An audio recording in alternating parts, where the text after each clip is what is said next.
Hi everyone, I am Ray Gauthier. Welcome to this edition of Bible Break. If you're watching this on Truth and Testimony, the broadcast, or Life on the Road with Yeshua and Trucker Ray, welcome. Pleasure to have you here. I am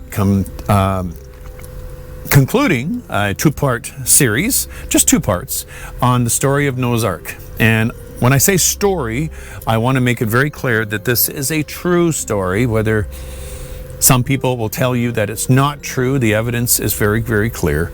And there is talk that they did find the ark, that they drilled in, and they found on the mountains of Ararat, and they actually drilled into the gopher wood. It was gopher wood, and they actually found inside the ark dung, cow dung, animal dung. How on earth would that get in the side of a mountain? Just do your research online. Look on YouTube, do your research. You'll find that it is definitely a true story. And we also have the rainbow to prove that as well. So the last time I left you, Noah's family and the animals were in the ark. The water was making its way above the tallest peak, 22 feet above the tallest peak. And that's where we left you. And this is where we continue. All right, so let's open up with prayer. Dear Lord, thank you so much for this opportunity to read your word and this amazing true story. I pray, Lord, that we all learn something amazing here, how obedient Noah was to your instruction, and also that the evil on the earth at one time was terrible. And yes, Lord, you did say in the last days it would be like the days of Noah. Please protect us and keep us safe and keep our hearts close to you. In Yeshua's name, amen. All right, friends, so let's continue off here. Again, the earth was covered with water. We're going to pick it up at verse 20. We already said that before. We're going to do it again. 15 cubits upward, and the waters prevailed, and the mountains were covered. So 22 feet above the water. Above the tallest mountain is where the waters went. Verse 21, and all the flesh died that moved upon the earth, both of fowl and of cattle, and of beast, and of every creeping thing that creepeth upon the earth, and every man. Everything died. All in whose nostrils was the breath of life, of all that was in the dry land died, and every living substance was destroyed which was upon the face of the ground, both man and cattle and creeping things, and the fowl of the heaven. And they were destroyed from the earth, and Noah only remained alive, and they that were with him in the ark. And the waters prevailed upon the earth 150 days. Roughly 5 months the waters were above the earth. Now we're into chapter 8. And Elohim remembered Noah and every living thing and all the cattle that was with him in the ark. And Elohim made a wind pass over the earth, and the waters assuaged. The fountains also of the deep and the windows of the heavens were stopped. So everything had stopped, everything had ceased. And the rain from heaven was restrained.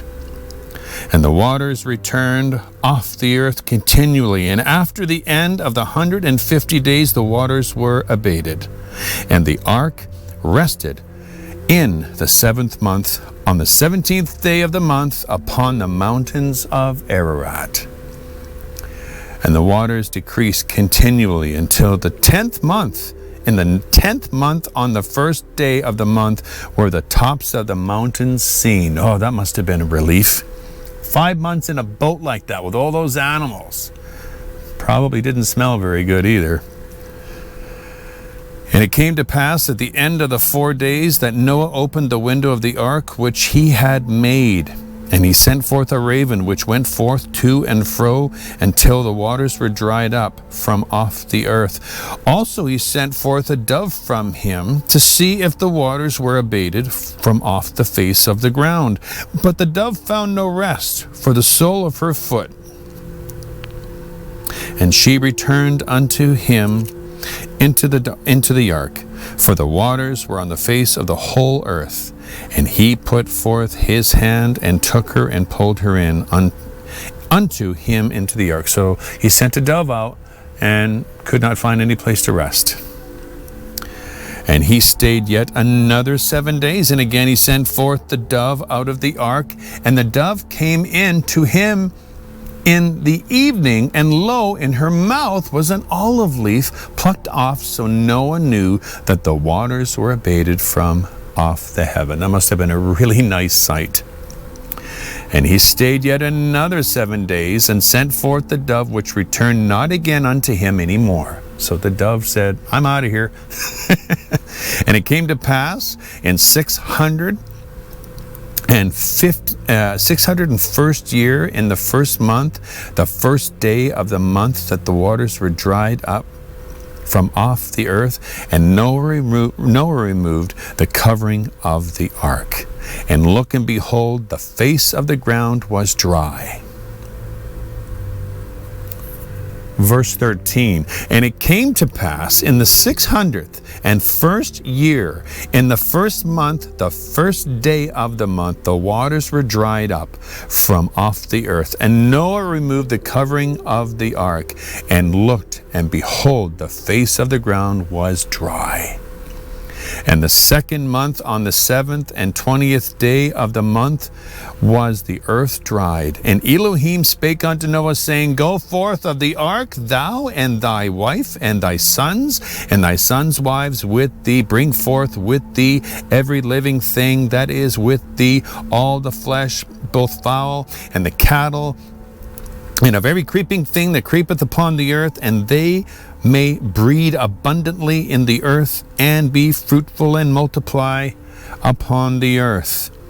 Imagine being on the earth with all those men, all that living creatures and everything, all gone, and you're the only ones alive on the planet. Imagine that. And Noah went forth, and his sons and his wife and his sons' wives with him, every beast, every creeping thing, and every fowl, and whatsoever creepeth upon the earth, after their kind went forth out of the ark. Verse 20, and Noah built an altar. And this is where the pure animals come in. And unto Yahweh he took every clean beast of every clean kind fowl, and offered burnt offerings on the altar. And Yahweh smelt a sweet savor. And Yahweh said in his heart, I will not again curse the ground any more for man's sake, for the imagination of man's heart is evil from his youth, neither will I again smite any more every living thing as I have done. Yeah. While the earth remaineth seed time and harvest, and cold and heat, the summer and the winter, and day and night shall not cease. So everything just went back to normal, but it was all new. Verse 9, and Elohim blessed Noah and his sons, and said, Unto them be fruitful, and multiply, and replenish the earth. And the fear of you and the dread of you shall be upon every beast of the earth, and every fowl of the air, upon all that moveth upon the earth, and upon all the fishes of the sea. Into your hand are they delivered. You will be master over every living thing on the earth, he's telling them. Every moving thing that liveth shall be meat for you. Excuse me. Even as the green herb have I given you all things. But flesh, and this is important, this part here, but flesh with the life thereof, which is the blood thereof, shall ye not eat. So, those of you that like a steak with blood in it, it's not good in God's sight. You're not supposed to eat anything with blood in it. Nothing. Nothing with life in it. If blood is still in the meat, there's still life in it, and you're not supposed to eat that. That is not kosher in God's eyes. And surely your blood of your lives will I require, at the hand of every beast will I require it, and at the hand of man. And so more or less, you eat meat with blood, you will lose your life, because it is a no-no. You're going against God's commandment. He said, don't do this. And at every man's brother will I require the life of a man. So if you kill another human being, death penalty. So the death penalty has been around a long time. Who sheddeth man's blood by man, shall it shall his blood be shed, for in the image of Elohim made man. You take a life, you lose yours. And be ye fruitful and multiply, bring forth abundantly in the earth and multiply therein. And Elohim spake unto Noah and to his sons with him, saying, And I behold, I establish my covenant with you and with your seed after you, and with every living creature that is with you, of the fowl of the cattle, and every beast of the earth, with you from all that go out of the ark to every beast of the earth. And I will establish my covenant with you, neither shall all flesh be cut off any more by the waters of a flood, neither shall there any more be a flood to destroy the earth. He said he would never destroy the earth with a flood again. And Elohim said, This is the token of the covenant which I make between me and you and every living creature that is with you for perpetual generations. Never, ever again will he do this, he said. I do set my bow in the cloud, his rainbow, and it shall be for a token of a covenant between me and the earth. And again, this is not a symbol of a certain organization or a group of people. This is God's covenant. His rainbow is his promise that the earth will never be destroyed again by water. And it shall come to pass when I bring a cloud over the earth that the rainbow, the bow, shall be seen in the cloud, and I will remember my covenant, which is between me and you and every living creature of all flesh, and the waters shall no more become a flood to destroy all flesh. And the bow shall be in the cloud, and I will look upon it, that I may remember the everlasting covenant between Elohim and every living creature of all flesh that is upon the earth. And there you have it, friends, the story of Noah's Ark. Amazing story, and the second half of this wasn't obviously as detailed. I didn't have to explain too much. It was very self-explanatory. But again, this is a true story. If you're new to Christianity and you really haven't got into your Bible and read it, you got to read it. It's amazing. This indeed is a amazing true story. And there's a lot of incredible history in the book of Genesis. Just Genesis alone. It's just amazing. So here you are, a story, a true story of a man who acted, who walked with God, who was obedient to God, who probably went through massive ridicule for 100 years or so while he was building this huge ark. And he probably evangelized and tried to share the gospel and tried to share with them what was coming, and nobody listened because every man's heart was full of evil. And the only ones that escaped this destruction of the entire planet by water was Noah, his 3 sons, and his wife and his 3 sons' wives, and 2 of every animal, and of course the 7 of clean beasts and fowls. And that's it. And everything started from scratch. And some might think, well, how on earth could they repopulate the entire planet? Well, think about it.